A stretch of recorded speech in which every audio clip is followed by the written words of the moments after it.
Africa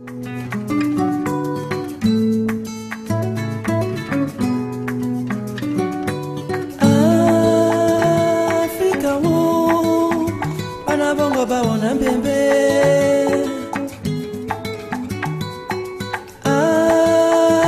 Africa wo bana bongo baona take.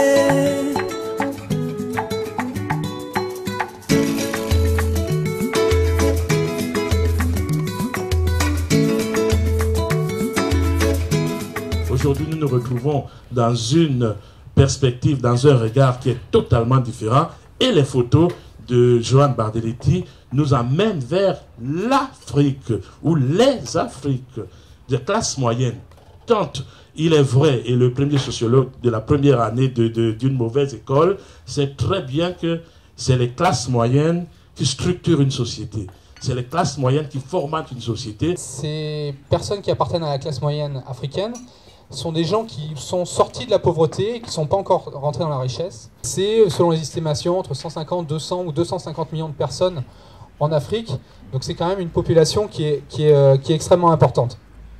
Merci Johan, bonjour à tous. Merci à Madame Bernard Dupré, merci au président Kellman d'avoir permis cette rencontre avec Johan et vous ce matin. C'est un honneur de s'inscrire dans la lignée de vos invités de grande qualité que vous avez eu au fil déjà de ces petits déjeuners.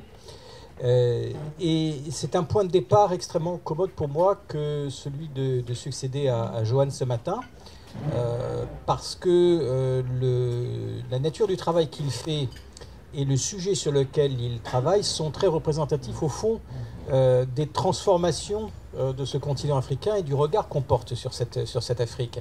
Hein, dans la trajectoire de Johan, il y a non seulement le fait de parler, il y a en soi le sujet, effectivement, comme Gaston Kellman l'évoquait tout à l'heure, on ne parle plus du Maasai nu, mais d'un objet extrêmement contemporain que sont ces classes moyennes, qui sont à la fois un phénomène mondial, qui font rentrer l'Afrique dans une forme de banalité planétaire, celle de la globalisation, mais qui aussi marque une identité très profonde de l'Afrique, parce que ces classes moyennes, elles ne sont pas les mêmes classes moyennes que les classes moyennes européennes, asiatiques, etc., comme elles ont aussi leurs traits propres et leurs spécificités. Depuis environ 1995, d'une manière qui d'abord a été complètement inattendue, non repérée, parce que progressive, le continent africain a repris une trajectoire de croissance économique après, ça dépend comment on calcule, 20-25 années de l'ajustement structurel. Et pour essayer d'illustrer ce point de vue, je vais partir de ce qui me semble, et compte tenu du fait que nous avons peu de temps ce matin, je vais très simplement essayer de partir de la question démographique, qui est le point le plus formidable, qui est en train d'arriver à un continent africain qui connaît une mutation extraordinaire sur tous les plans sociologiques, culturels, politiques, économiques, mais dont une bonne part, je dirais, avec une prudence, parce que certaines, il ne faut pas être mécaniciste, mais une bonne part tient aux transformations, je dirais, de l'immense potentiel et réservoir humain de ce continent. Depuis 10 ans, le continent africain a acquis 300 milliards de recettes fiscales supplémentaires par an. 300 milliards de dollars de recettes fiscales supplémentaires par an, qui ont été irrigués au passage les secteurs de l'éducation, les secteurs de la santé, et ont permis une reprise de l'investissement dans les infrastructures sur ressources propres du continent africain. C'est une croissance des recettes fiscales incroyable, incroyable. Il y a là aussi très peu d'aventures fiscales dans le monde qui créent des croissances de la ressource interne. Et cette croissance des ressources et donc de la dépense publique autonome des États africains, elle est le fruit à la fois du rétablissement de la croissance économique qui a alimenté les caisses des États, mais aussi de la meilleure gestion, certes imparfaite et certes inégale suivant les pays, dans les différents pays. L'économie africaine aujourd'hui, c'est globalement le PIB africain, c'est globalement le PIB de la France, de tout le continent, hein, quand on prend le continent. Je rappelle que le PIB du continent africain aux environs de 1990, c'était le PIB de la Belgique. Donc la totalité du continent est passée de la taille de la Belgique à la taille de la France. dans les rythmes de croissance actuels moyens, c'est-à-dire aux environs de 4,5% sur la période, en quelque part entre 2040 et 2050, la valeur absolue du PIB africain sera celui du PIB de la Chine aujourd'hui. On peut imaginer l'ampleur que ces transformations économiques africaines vont avoir sur le reste de la planète. Regarder l'Afrique maintenant, c'est quasiment la regarder dans un rétroviseur. Les rythmes de transformation sont tellement importants que, comme dans une voiture, il faut regarder de l'avant la route pour avoir une chance de rester, de ne pas déraper, ne pas sortir de route. Sinon, encore une fois, aux vitesses acquises, l'observation du présent est quasiment dépassée par rapport à ce que nous soyons. Donc, on croyait l'Afrique figée dans les traditions, c'est un continent de modernité et d'invention sociologique et économique. On croyait l'Afrique rurale est vide, c'est un continent plein et urbain. On croyait l'Afrique pauvre et misérable, et c'est un continent qui se peuple de classe moyenne, etc. Simba a été créé justement pour que nous puissions avoir ce genre de débat. Nous sommes toujours heurtés et choqués de voir cette image de l'Afrique dont je disais qui est portée par les ONG, où effectivement la première association venue peut s'attaquer à tout un peuple, peut s'attaquer à des hommes d'État, peut s'attaquer à quiconque. Et c'est vrai que nous étions vexés par la seule image de l'Afrique qui paraissait sur les télévisions et sur les médias de ce pays qui est aussi le nôtre, et pour lequel nous espérons que justement ces nations africaines vont rester le meilleur partenaire.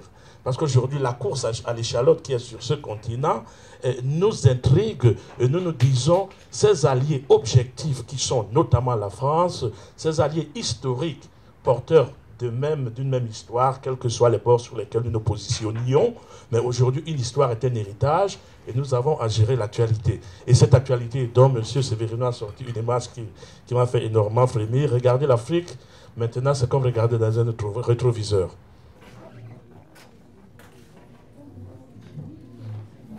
Il y a longtemps que je n'avais pas entendu des analyses aussi exhaustives, objectives et intelligentes. Parce que je pense, là je vais reprendre la phrase de Camus que vous connaissez, à l'heure actuelle on dit que dans la société, on a remplacé la réflexion par les réflexes. Alors j'entends, pardon, mais tout le monde, ce n'est pas vous, corruption, des mots, des concepts, on ne sait pas ce que ça veut dire, on s'en fiche. On se balance au visage des mots qui sont des coquilles vides. Là vous avez fait une analyse parfaitement exhaustive en énumérant les facteurs, en faisant la différence entre l'éthique et les réalités économiques. Enfin, j'entends des choses et en définitive, tout devrait être comme ça. Et je pense qu'il faudrait peut-être pas penser à l'heure actuelle, ailleurs dans le continent aussi, ailleurs qu'en Afrique, commencer à repenser. On a oublié de penser, on ne pense plus que par pensif maintenant. Donc, alors, vous énumériez un certain nombre de facteurs qui sont tout à fait réels, bien entendu. Vous parliez des tensions sociales, de la difficulté de les gérer, du fait que maintenant le continent africain va avoir à rendre des comptes, enfin s'expliquer pour le reste de la planète. C'est là que peut-être viendrait ma question maintenant. Je ne pense pas qu'il faille que le reste de la planète, entre guillemets, enfonce l'Afrique. Il y a tout de même justement des visions très courtes, le fait de ne pas connaître les cultures africaines, de ne pas connaître les coalitions, de ne pas rentrer dans un dialogue des cultures. Dialogue des cultures, dialogue sur tous les plans. On est de plus en plus, j'ouvre une parenthèse, vous disiez tout à l'heure que vous étiez des Africains, sans être Africains, mais de cœur. Il y a des Africains d'amour. Et je pense que c'est ça, le grand problème, c'est la différence entre l'amour et la haine. On passe son temps à s'empêcher de dialoguer, à regarder le défaut des autres. L'Afrique, c'est l'autre, c'est son voisin. Et en définitive, on oublie de... Regardons l'Afrique de façon positive, connaissons la culture africaine.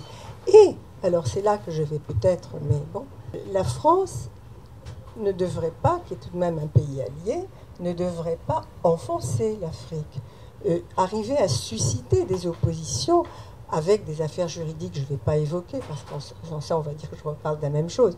Le problème des biens mal acquis, dont on ne dit même plus, les affaires bien dits mal acquis. Moi, je suis tellement heureuse de vous avoir entendu. C'est extraordinaire. Et remplaçons tous l'opposition par le dialogue. Le dialogue des cultures, le dialogue entre les continents.